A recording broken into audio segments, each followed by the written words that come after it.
The contrasting paths of the modernist revolt. I don't believe universities will ever teach the history of Central. Oh, that's not where I am. What was modern art, that intriguing storm of the first third of the 20th century? A radical revolt against the aesthetic of the past. That is obvious, of course, except that the pasts were not alike. In France, modern art, anti-rationalist, anti-classicist, anti-realist, anti-naturalist, extended the great lyrical rebellion of Baudelaire and Rimbaud. It found its privileged expression in painting and above all in poetry, which was its chosen art. The novel, by contrast, was anathematized, most notably by the Surrealists. It was considered outmoded, forever sealed into its conventional form. In Central Europe, the situation was different. Opposition to the ecstatic, romantic, sentimental, musical tradition led the modernism of a few geniuses, the most original toward the art that is the privileged sphere of the analysis, lucidity, irony, that is, toward the novel.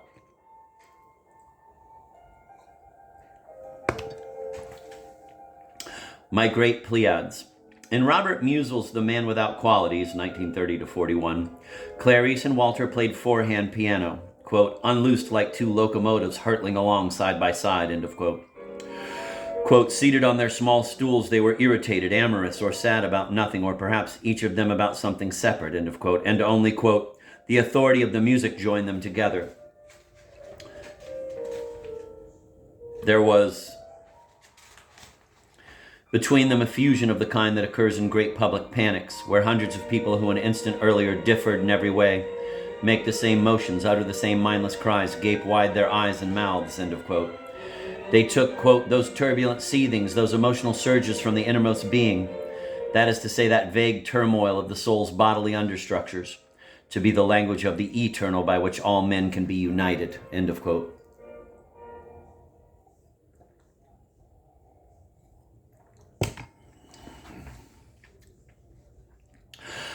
This ironic comment is aimed not only at music, it goes deeper to music's lyrical essence, to that bewitchment that feeds festivals and massacres alike and turns individuals into ecstatic mobs.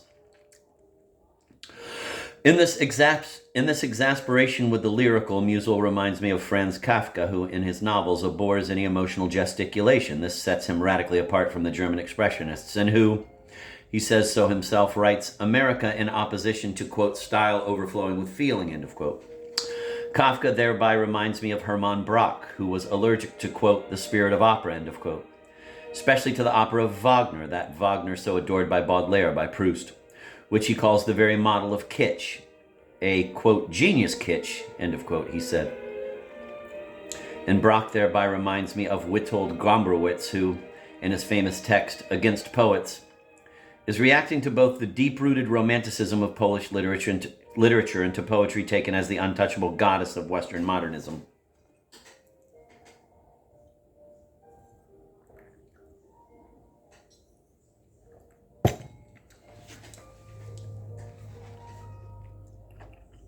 Kafka, Musil, Brock, Gombrowicz. Did they make for a group, a school, a movement? No, they were all solitaires. I have often called them the Pleiades of Central Europe's great novelists, and indeed, like the stars in the constellation, each of them was surrounded by empty space. Each of them distant from the others, it seemed all the more remarkable that their work should express a similar aesthetic orientation. They were all poets of the novel, which is to say people impassioned by the form and by its newness, concerned for the intensity of each word, each phrase, seduced by the imagination as it tries to move beyond the borders of realism, but at the same time impervious to seduction by the lyrical, hostile to the transformation of the novel into personal confession, allergic to the ornamentalization of prose, entirely focused on the real world. They, all of them, conceived the novel to be a great anti-lyrical poetry. Kitsch and vulgarity.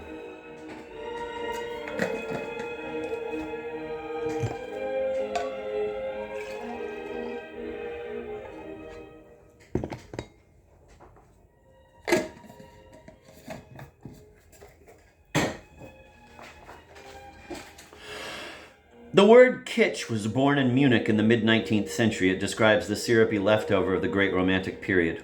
But Hermann Brock, who saw the connection between Romanticism and kitsch as one of inverse proportions, may have come closer to the truth. According to him, kitsch was the dominant style of the 19th century in Germany and in Central Europe, with a few great romantic works separating out from it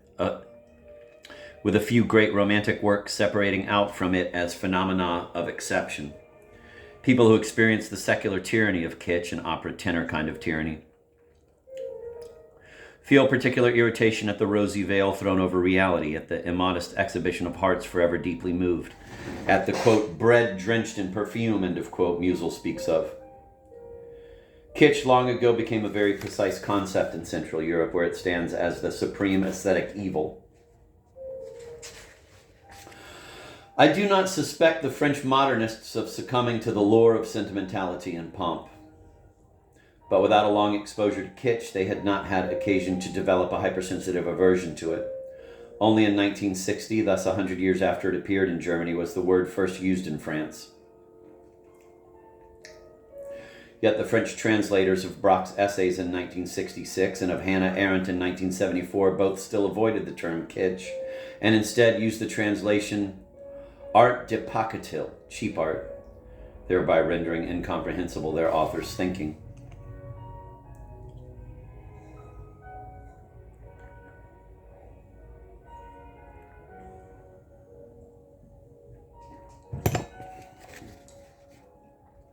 Rereading Stendhal's Lucien Leuven, the fashionable drawing room conversations, I pause over the keywords that catch the various attitudes of the participants. Vanité, vulgaire, esprit, wit, quote, that vitriolic acid eating at everything, end of quote. Ridicule, politesse, quote, infinite manners, no feeling, end of quote. Bien pensant, right thinking. And I ask myself, what is the word that expresses the worst aesthetic reprobation the way the notion of kitsch expresses it for me? It finally comes to me, it is the word vulgaire, vulgarité. Quote, M. Dupourier was a creature of the utmost vulgarity, a man who seemed proud of his crass, over-familiar ways. Thus does a pig wallow in mud with a kind of voluptuous pleasure that is insolent toward the spectator, end of quote. Scorn for the vulgar inhabited the drawing rooms of the time just as it does in today's.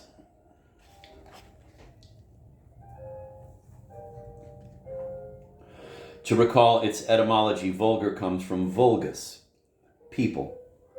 Vulgar is what pleases the people. A Democrat, a man of the left, a battler for human rights, is obliged to love the people, but he is free to disdain it haughtily for what he finds vulgar. After the political anathema Sartre had cast upon Camus, after the Nobel Prize that brought down jealousy and hatred on him, Camus felt very uncomfortable among the Paris intellectuals. I am told that he was further distressed by labels of vulgarity attached to him personally. His lowly origins, his illiterate mother, his situation as a pied noir, a Frenchman from Algeria. Sympathetic to other pieds noirs, people so unfamiliar, so crass. The lightweight philosophy of his essays and so on. Reading the articles in which such lynching occurred, I note this passage. Camus is, quote, a peasant dressed up in his Sunday best, a man of the people with his gloves in his hand and his hat still on his head, stepping for the first time into the drawing room. The other guests turn away. They know whom they are dealing with, end of quote. The metaphor is eloquent. Not only did he not know what he was supposed to think, he disparaged progress and sympathized with the Algerian French. But graver yet, he behaved awkwardly in the drawing room in the actual or figurative sense. He was vulgar. In France, there is no harsher aesthetic reprobation than this. Reprobation that is sometimes justified, but that also strikes at the best. At Rabelais and at Flaubert. Quote, the primary characteristic of sentimental education, end of quote, said the famous writer Barbey d'Aurevilly on its publication. Quote, is vulgarity. First and foremost, in our view, the world already has enough vulgar folk, vulgar minds, vulgar things, without further adding to the overwhelming number of these disgusting vulgarities, end of quote. I recall the early weeks of my emigration. As Stalinism had already been unanimously condemned, people readily understood the tragedy the Russian occupation meant for my country. and they saw me as wrapped in an aura of respectable sadness. I remember sitting at a bar with a Parisian intellectual who had given me much support and help. It was our first meeting in Paris, and hovering in the air above us, I could see grand words. Persecution, gulag, freedom, banishment from the native land, courage, resistance, totalitarianism, police terror, eager to banish the kitsch of those solemn specters. I started describing how the fact of being followed, of having police listening devices in our apartments, had taught us the delectable art of the hoax. A friend and I had switched apartments, and names as well. He, a big womanizer who was regally indifferent to the microphones, had pulled off some of his finest exploits in my studio. Given that the trickiest moment in any amorous adventure is the breakup, my emigration worked out perfectly for him. One fine day, the girls and the ladies arrived to find the apartment locked and my name gone from the door, while I was sending off little farewell cards from Paris with my own signature to 7 women I had never seen.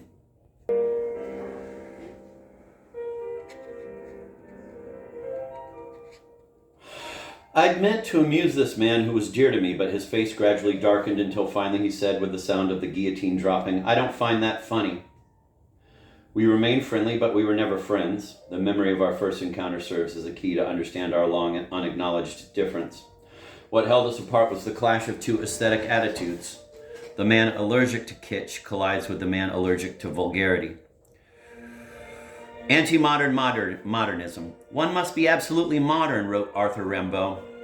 Some 60 years later, Gombrowicz was not so sure. In Ferdy Duke, written in Poland in 1937, the Youngblood family is dominated by the daughter, a, quote, modern high school girl, end of quote. She is mad for the telephone. She disdains the classical authors. When a gentleman comes to call, she, quote, merely looks at him and, sticking a small wrench between her teeth with her right hand, offers him her left with total nonchalance, end of quote. Her mother is modern too. She works with a committee for the protection of newborns, is active against the death penalty and for civil liberties. Quote, ostentatiously offhand, she sets out for the toilet, end of quote, and emerges from it, quote, prouder than she went in, end of quote. As she grows older, modernity becomes the more indispensable to her as the sole, quote, substitute for youth, end of quote. And Papa, he too is modern. He thinks nothing but does everything to please his daughter and his wife. In Ferdy Duke, Gombrowicz got at the fundamental shift that occurred during the 20th century. Until then, mankind was divided in two, those who defended the status quo and those who sought to change it. Then the acceleration of history took effect, whereas in the past man had lived continuously in the same setting in a society that changed only very slowly. Now the moment arrived when he suddenly began to feel history moving beneath his feet like a rolling sidewalk. The status quo was in motion. All at once, being comfortable with the status quo was the same thing as being comfortable with history on the move. Which meant that a person could be both progressive and conformist, conservative and rebel at the same time. Attacked as a reactionary by Sartre and his bunch, Camus got off the famous remark about people who had, quote, merely set down their armchairs facing in the direction of history, end of quote. Camus was right, but he did not know that the precious chair was on wheels and that for some time already everyone had been pushing it forward. The modern high school girls, their mamas, their papas, as well as all the activists against the death penalty and all the members of the Committee for the Protection of Newborns, and of course all the politicians who, as they pushed the chair along, kept their laughing faces turned to the public, running along behind them and also laughing, knowing very well that only a person who delights in being modern is genuinely modern. That was when a certain number of Rimbaud's heirs grasped this extraordinary thing. Today, the only modernism worthy of the name is anti-modern modernism. Part 3. Getting into the soul of things. My objection to his book is that the good is too much absent, said Saint Beuve in his review of Madame Bovary. Why, he asked, does this novel not have in it, quote, a single person who might console and give ease to the reader by some picture of goodness, end of quote. Then he points the young author to the right path, quote, in a remote province in central France, I met a woman still young, superior in intelligence, ardent of heart, restless. A wife, but not a mother, with no child to raise, to love. What did she do to make use of her overflowing mind and soul? She set about becoming a diligent benefactress. She taught reading and moral development to the children of the villages, often few and far between. There are such souls in provincial and rural life. Why not show them as well? That is uplifting. It is consoling. and the picture of humankind is only the more complete for it, end of quote.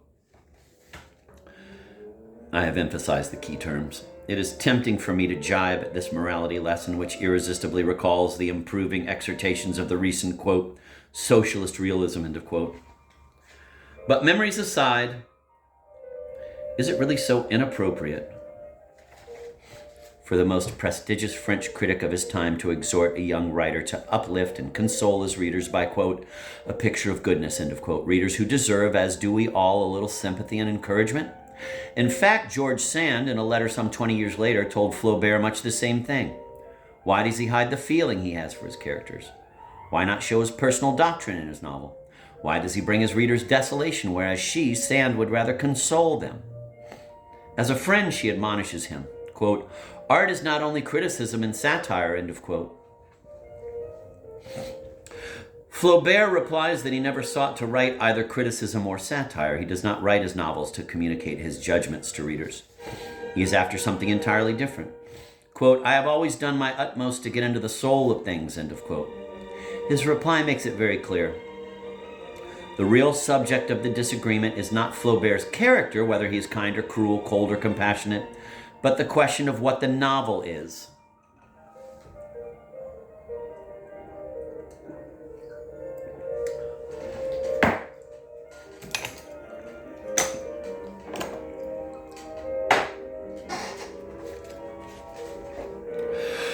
For centuries, painting and music were in service to the church, a fact that in no way lessened their beauty, but putting a novel to the service of an authority, however noble, would be impossible for a true novelist.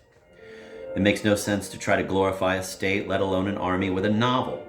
And yet Vladimir Holin, enthralled by the men who liberated his country and mine in 1945, wrote The Soldiers of the Red Army. Beautiful, unforgettable poems. I could imagine a magnificent painting by Franz Hals that would show a diligent benefactress surrounded by peasant children whom she is training in moral development. But only a very foolish novelist could make that good lady a heroine as an example to uplift his readers' minds. For we must never forget, the arts are not all alike. Each of them accedes to the world by a different doorway. Among those doorways, one is exclusively reserved to the novel. I say exclusively because to me the novel is not a literary genre, one branch among many of a single tree. We will understand nothing about the novel if we deny that it has its own muse, if we do not see it as an art sui generis, an autonomous art. It has its own genesis, which occurred at a moment specific to it. It has its own history, marked by phases that pertain to it alone. The highly important shift from verse to prose in the evolution of dramatic literature has no equivalent in the evolution of the novel. The histories of the two arts are not synchronous. It has its own morality. Herman Brock said it, the novel's sole morality is knowledge. A novel that fails to reveal some hitherto unknown bit of existence is immoral. Thus, quote, getting into the soul of things, end of quote, and setting a good example are two different and irreconcilable purposes. It has its specific relation to the author's self. In order to hear the secret, barely audible voice of the soul of things, the novelist, unlike the poet or the musician, must know how to silence the cries of his own soul. It has its time span for creation. The writing of a novel takes up a whole era in a writer's life, and when the labor is done, he is no longer the person he was at the start. It opens itself to the world beyond its national language, ever since Europe added rhyme to rhythm in its poetry. The full beauty of a verse can no longer be transplanted from one language into another. By contrast, faithful translation of a prose work, while difficult, is possible. In the world of novels, there are no state borders. The great novelists who claimed descent from Rabelais had nearly all read him in translation.